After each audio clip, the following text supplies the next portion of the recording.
been a couple weeks since we took a look at the back of the outdoor shower here underneath the refrigerator, finding out that there is a leak on the backside where the water connects to the faucet. So I picked up this faucet repair kit. It's kind of like the guts, you know. So if you look on the back underneath our current system, you know, it kind of looks like this, and I believe 2 of the 3 of the threaded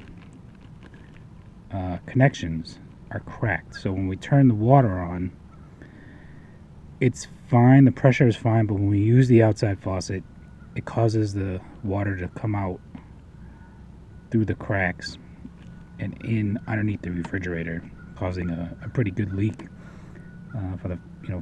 for a while, because we didn't notice it.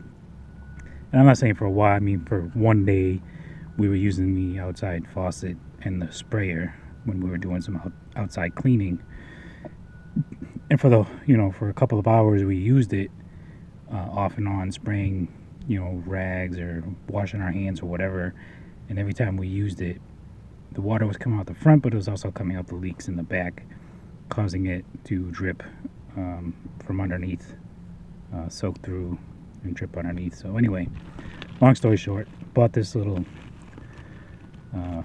faucet repair kit online, and just holding it up to the outside faucet, it looks like it should fit on there. So we're gonna go ahead and take this off and try to just replace the guts.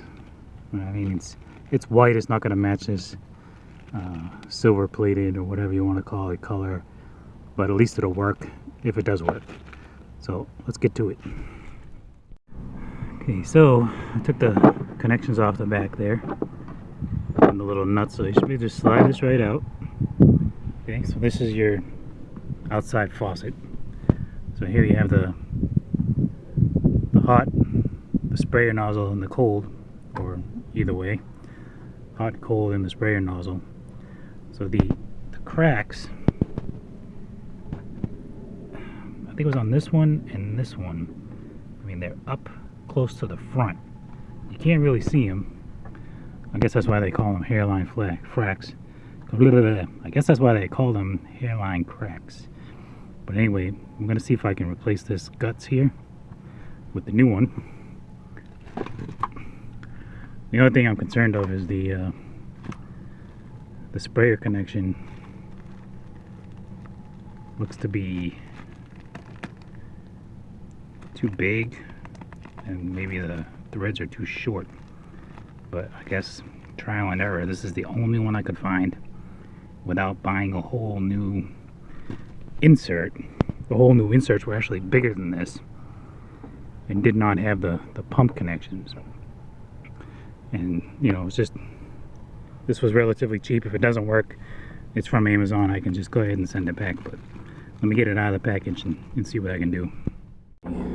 Alright, so again, it's a couple of days later. I went everywhere looking for an adapter to fit on this middle thread here.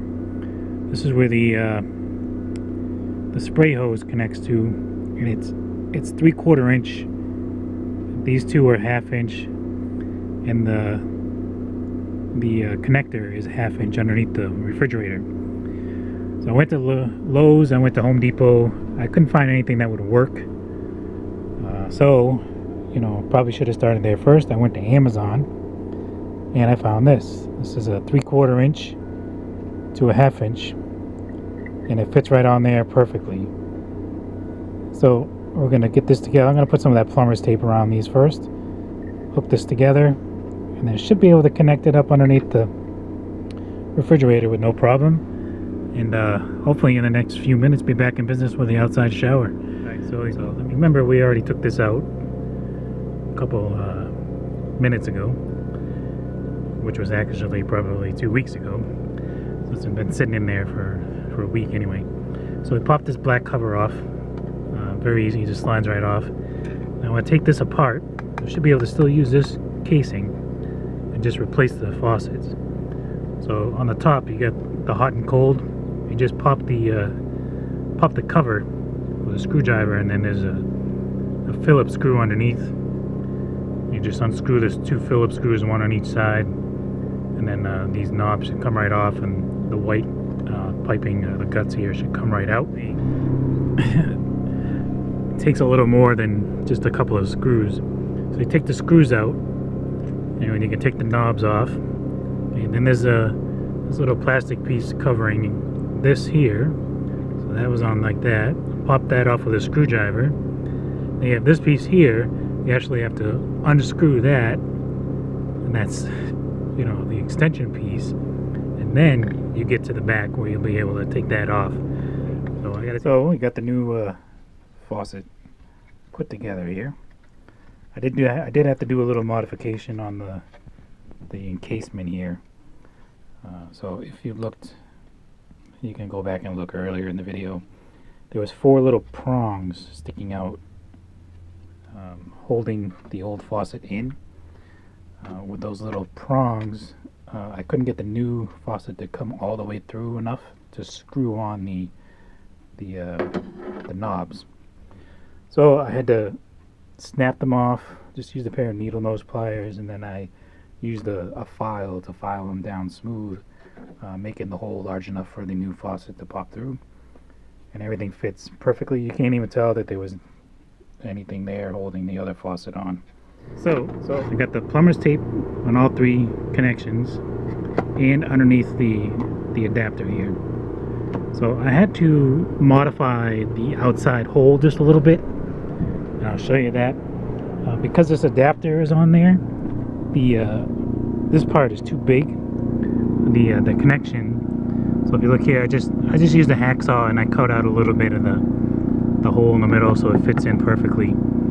So it's installed. Kind of a lot of daylight here, bright light. Anyway, so the moment of truth, let's turn the pump on. And we'll go ahead and turn this one on. We got water. Yeah, we got water. Turn this one on, turn this one off. I don't have the hot water on, so. Yeah, we got water there. There it is, it's all hooked up. No leaks.